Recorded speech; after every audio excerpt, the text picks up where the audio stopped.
Next देखेंगे properties of potassium dichromate. तो potassium जो इसकी प्रॉपर्टीज हैं, तो मेन तो इसकी ऑक्सीडाइजिंग प्रॉपर्टीज ही होती हैं कि it is a very very good oxidising agent. ठीक है, तो ये बहुत अच्छा ऑक्सीडाइजिंग एजेंट होता है। तो और वो प्रॉपर्टीज में से तुम्हारे क्वेश्चंस भी खूब रिपीट होते हैं, बारी बारी आते हैं। तो बट उससे पहले हम इसकी दो प्रॉपर्टीज और देखेंगे। पहले तो देखो एक्शन ऑफ हीट की, अगर मैं गर्म कर दूं, किसको गर्म करूंगी? पोटेशियम डाइक्रोमेट को, वैसी बात है।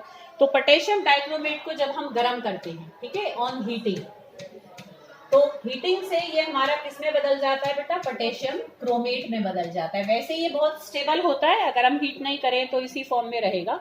ठीक है, बट अगर मैं इसको हीट कर दूं तो ये हमारा किस में चेंज हो जाता है? पोटेशियम क्रोमेट में। ठीक है, तुम कर भी सकते हो। अब हमारे पास रेक्टिफाइड स्प्रिट भी बहुत सारी रखी हुई है, वो पूरी मैंने कैन मंगवा ली है, तो उसको बर्नर में भर के और पोटेशियम डाइक्रोमेट को थोड़ा सा सोल्यूशन बनाकर भी करके देख सकते हो। और अगर हमारे पास देखो जैसे चाइना डिश है, तो हम इसको सूखा को भी थोड़ा गर्म करके देखें, तो तुम देख सकते हो कि पोटेशियम डाइक्रोमेट जो हमारा, ये कौन से कलर का होता है? Orange red colour. और ये कैसा होता है? येलो कलर का। तो ये इसमें चेंज हो जाएगा। ठीक है बेटा, मतलब अगर हीट नहीं कर रहे तो ये स्टेबल रहता है, बट हीटिंग से ये पोटेशियम क्रोमेट में चेंज हो जाता है। साथ में हमारे क्रोमियम की ऑक्साइड बन जाएंगी। ठीक है, और हमारा देखो साथ में ऑक्सीजन है क्या? हाँ, ऑक्सीजन। ठीक है, तो और हमारी क्या निकल जाएगी? ऑक्सीजन गैस निकल जाएगी। बैलेंस करके रखो तो बेटर रहता है हमारा, कि यहाँ पर जैसे क्रोमियम इधर ज्यादा आ गए हैं, तो इधर हम 4 कर देंगे, फिर यहाँ पर भी हम 2 और कर देंगे, तो पोटेशियम भी बैलेंस्ड है ना। अब देखो ये कितने हो गए? अब ये हमारे बैलेंस है क्या? देखो यहाँ पर हमारे कितने हो जाएंगे? 14 हो जाएंगे ना ऑक्सीजन। यहाँ कितने हैं? 8, 13 हो जाएंगे, नहीं 2 हो जाएंगे, तो फिर एक कहीं गड़बड़ आएगी हमारी। क्रोमियम भी तो हमारे बढ़ेंगे। हाँ, क्रोमियम भी तो बढ़ जाएगा बेटा, क्योंकि क्रोमियम भी यहाँ 4 हो गया है ना। ठीक है, तो हाँ, अब हमारा ये बैलेंस हो जाएगा 8, 15, 16। ऑक्सीजन अगर हम करेंगे तो फिर यहाँ तो हमारी ये 14 ही है ना, इधर हमारी ये 14 है ना, इधर कितनी है? 8, 11, 12, 13, 14। नहीं, अगर 2 करेंगे तो यहाँ तो बढ़ जाएंगे ना बेटा, वहां तो हमारी 14 ही है ऑक्सीजन। ठीक है, देखो यहाँ पर हमारा ये, इसको भी बढ़ाना ही पड़ेगा फिर हमें, तभी जाकर होएगा हमारा। हाँ, इधर भी 4 करो, फिर इधर भी 4। हाँ, अब हो जाएगा बैलेंस। ठीक है ना, क्योंकि फिर इधर 2 करते तो पहले तो ज्यादा हो रही थी ना। अब जब वो बढ़ाया तो यहाँ भी बढ़ाना पड़ेगा, यहाँ बढ़ाएंगे तो फिर हमें यहाँ भी बढ़ाना ही पड़ेगा। तो ये हमने पोटेशियम डाइक्रोमेट को अगर हम हीट करते हैं तो क्या होगा? हमारा पोटेशियम क्रोमेट बनेगा। कुछ कहना है? हाँ, ऑक्सीजन को, चलो फिर अगर हमारा गैप बनता है तो हम ऑक्सीजन को ही बैलेंस करेंगे एट लास्ट। तो यहाँ पर हमारा, हाँ, 2 का फर्क आ रहा है। ठीक है, तो यहाँ पर हम 3O2 कर देंगे। कोई छोटी मोटी बैलेंसिंग इन केस तुम्हारी छूटती भी है, मतलब एग्जाम के टाइम पर कई बार हमारे पास, इसमें इतना टाइम मत वेस्ट करने बैठ जाना। सबसे पहले क्या ध्यान में रखना है कि जो रिएक्टेंट और प्रोडक्ट है उनको तुम सही जरूर लिखो। ठीक है भाई, किससे और क्या बन रहा है उसको तुम सही निकाल के रखो। फिर तुम अगर जितना बैलेंस जब कर सकते हो करके छोड़ दो, पहले सारा पेपर अटेम्प्ट करो, फिर उसके बाद तसल्ली से आराम से करोगे तो बैलेंसिंग कोई ऐसी चीज़ नहीं है, तुम्हें बहुत प्रैक्टिस करी हुई है, आराम से फिर हो जाती है। ठीक है, पर उसको फिर तसल्ली से करना जब टाइम बचे, उसके लिए इतना टाइम मत वेस्ट करना कि तुम कोई 3 नंबर का क्वेश्चन छोड़ो। ठीक है, ये वाली बात नहीं करनी। ठीक है ना, तो इस चीज़ का ध्यान में रखते हुए हमें बैलेंसिंग का ध्यान रखना है। तो ये क्लियर बेटा। तो अगर हम हीट करते हैं तो पोटेशियम डाइक्रोमेट से पोटेशियम क्रोमेट बनता है। सेकंड हम देखेंगे, देखो एक्शन ऑफ एल्कली। ये क्वेश्चन ना तुम्हारा इस तरीके से आया हुआ है बोर्ड में। देखो जैसे ये हमारा पोटेशियम डाइक्रोमेट है, उसमें अगर मैं क्या डाल लूँ? कोई एल्कली। एल्कली समझते हो, हमने KOH डाल दिया, NaOH डाल दिया। देखो जैसे कल हमने ये रिएक्शन किया था ना बेटा, कि ये तुमने पोटेशियम डाइक्रोमेट का सोल्यूशन लिया था कल एक बीकर में, और उसमें हमने जब क्या डाला था, तुमने इसमें से ये NaOH की पैलेट्स घोली थी। ठीक है, NaOH की पैलेट्स अगर कोई बच्चा जैसे एब्सेंट है उसने ना देखी हो तो तुम देख सकते हो, और बेटा जब आओगे तो ये बना भी सकते हो। देखो इस तरीके से हमारी NaOH की पैलेट्स होती हैं, ऐसे छोटी छोटी गोलियां सी होती हैं। तो इसमें से मान लो एक पैलेट को भी तुम थोड़े से पानी में आधी टेस्ट ट्यूब में घोल लो बस, और उसको जब हम किस में डालते हैं, इसमें से हमने सोल्यूशन लिया था और इसमें हमने क्या डाला था बेटा, NaOH को घोल कर डाला था। जो बच्चे कल एब्सेंट थे करके देख सकते हैं बेटा। तो तुम पोटेशियम डाइक्रोमेट के सोल्यूशन में जब हमने क्या डाला था, एल्कली, तो वो येलो कलर में बदल गया था। येलो कलर में बदल गया था मतलब किस में बदल गया था, पोटेशियम क्रोमेट में बदल गया था। ठीक है, तो K2Cr2O7 में जब हमने कोई बेस डाला, जैसे हमने यहाँ पर डाला KOH, ठीक है, तो यहाँ पर हमें क्या मिल जाएगा, K2Cr4। ठीक है बेटा, तो ये हमारा किस में बदल जाता है, पोटेशियम डाइक्रोमेट पोटेशियम क्रोमेट में चेंज हो जाएगा। ठीक है, अभी हम इसको बैलेंस कर लेंगे और साथ में यहाँ पर हमारा वाटर बन जाएगा। ठीक है, अभी हम इसको बैलेंस पीछे करते हैं, पहले इसको देख लेते हैं। अब अगर हमने ऐसा ही सोल्यूशन इसमें डाला था, अच्छा उसमें ही अगर तुम एसिड डालोगे, अभी हमने एसिड डाला था, तो एसिड डालने से वो वापस से किस में चेंज हो जाता है, देखो बेटा, पोटेशियम डाइक्रोमेट में चेंज हो जाता है। ठीक है, जैसे हम देखो ये एसिड का थोड़ा सा सोल्यूशन इसमें डालें तो तुम देख सकते हो, देखो बेटा ये दोबारा से किस में बदल गया, ऑरेंज रेड कलर में। ठीक है, तो ये वापस से देखो पोटेशियम डाइक्रोमेट के जैसा ही हो गया। तो एल्कली डालने से तो पोटेशियम डाइक्रोमेट पोटेशियम क्रोमेट में बदल जाता है। ठीक है, और पोटेशियम क्रोमेट में अगर मैं एसिड डालती हूँ तो वो वापस से पोटेशियम डाइक्रोमेट में बदल जाता है। ये बात आ रही है समझ में। ठीक है, ये हमारा कैसा है, ऑरेंज रेड कलर का, और ये हमारा कैसा होता है, येलो कलर का। ठीक है, तो इसके ऊपर एक बार बोर्ड में ऐसे क्वेश्चन आया था, what is the effect of pH on the colour of potassium dichromate solution. ये क्वेश्चन आया था। अब तुम खुद बताओ बेटा, अगर मैं एल्कली डाल रही हूँ, कोई बेस डाल रही हूँ, तो मैं पीएच को कम कर रही हूँ कि ज्यादा कर रही हूँ। जब हम बेस डाल रहे हैं, बेस का पीएच हमारा 7 से कम होता है, 7 से ज्यादा होता है, 7 से ज्यादा होता है बेस का पीएच। पक्का है, बहुत अच्छी बात है। अभी ये वाली चीज के लिए तुम डाउटफुल हो रहे हो, कमाल कर रहे हो। ठीक है, ज्यादा ही होता है। अभी यहाँ पर कितने बच्चों ने ऐसे कम करके बोल दिया था, है ना, तो कम आ रहा था कि वैसे बोला था।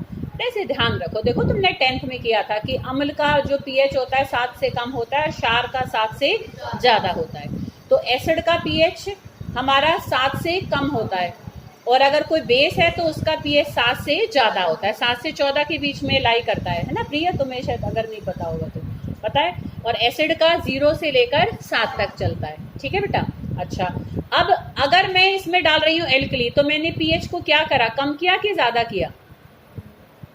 ठीक है, देखो जब मैंने इसमें बेस डाला था तो मैंने पीएच को क्या कर दिया है, सॉल्यूशन के पीएच को बढ़ा दिया था।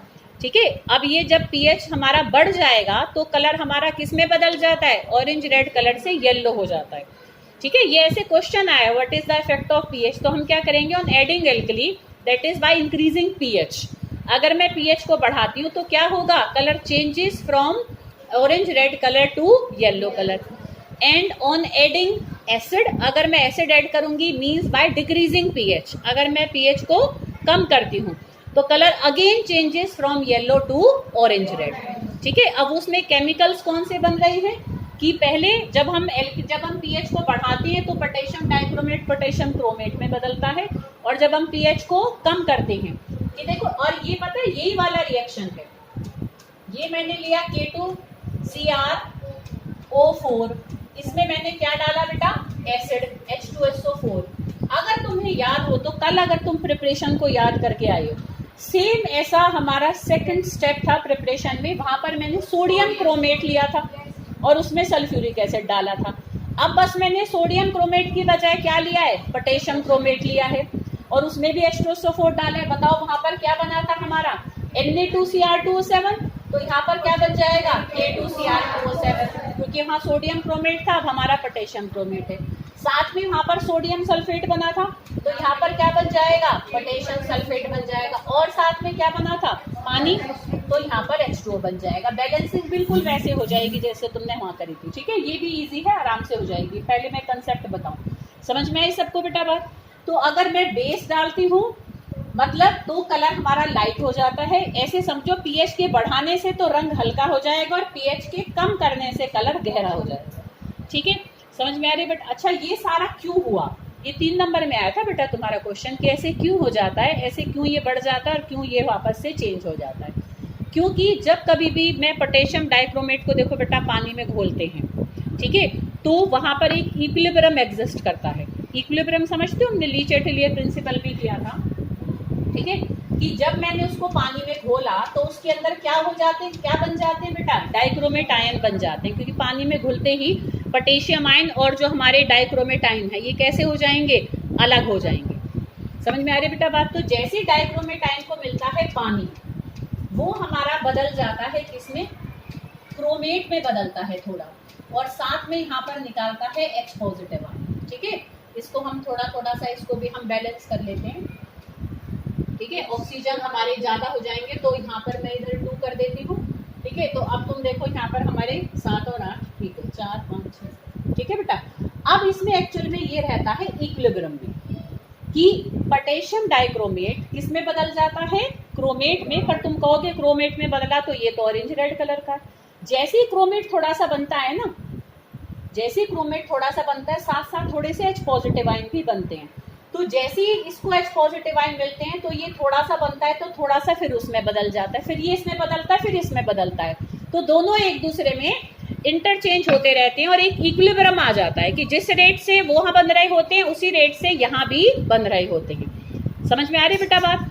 अब जब इक्विलिब्रियम है, इक्विलिब्रियम का मतलब क्या होता है बेटा प्रिया, कि रिएक्शन फॉरवर्ड डायरेक्शन में भी चल रहा है, बैकवर्ड में भी। पहले थोड़े ये बने, थोड़े ये बनते, उसमें बदल गए, फिर ये इसमें बदले, बस ऐसे ऐसे चल रहा है।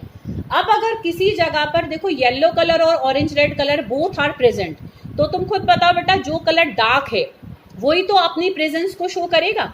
तो येलो कलर इस बॉटल के अंदर है बट वो दबा हुआ है in the presence of orange red colour. Orange red colour ही अपना इन्फ्लुएंस ज्यादा शो करेगा, येलो कलर होते हुए भी अपना कलर शो यहाँ नहीं कर पा रहा है, क्योंकि गहरा रंग उसको क्या कर देगा, दबा देगा एक तरीके से। समझ रहे हो। पर अब अगर इसके अंदर मैं क्या डालूं, अगर मैंने इसमें डाला एल्कली, मतलब मैंने डाला बेस, बेस डाला तो उसको क्या मिल गए, OH नेगेटिव आयन।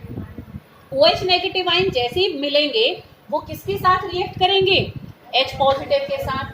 तो जैसे ही वो H पॉजिटिव आयन के साथ रिएक्ट करेंगे, इसको यहाँ से हटा देंगे। ध्यान करो, ली चैटेलियर प्रिंसिपल क्या करता है कि अगर मैं प्रोडक्ट की कंसंट्रेशन को कम कर दूंगी तो रिएक्शन हमारा फॉरवर्ड डायरेक्शन में शिफ्ट हो जाएगा। तो जैसे ही OH नेगेटिव आयन आया और उन्होंने H पॉजिटिव को यहाँ से निकाल दिया, रिएक्शन हमारा कहाँ शिफ्ट हो जाएगा, फॉरवर्ड में। फॉरवर्ड में होते ही ये और ज्यादा क्या बनेगा, क्रोमेट बनता चला जाएगा और धीरे धीरे वो orange red colour yellow colour में बदल जाएगा। समझ में आ रही है बेटा बात। इसलिए एल्कली के डालने से हमें क्या मिल गया, येलो कलर मिल गया, ठीक है। बट अगर मैं डालूंगी इसमें एसिड, तो एसिड डालने से तो मैं H पॉजिटिव आयन को बढ़ा रही हूँ, तो प्रोडक्ट की कंसंट्रेशन बढ़ाने से रिएक्शन कहाँ शिफ्ट होगा, बैकवर्ड डायरेक्शन में। तो वो येलो कलर दोबारा से किस में बदल जाएगा, ऑरेंज रेड कलर में चेंज हो जाएगा।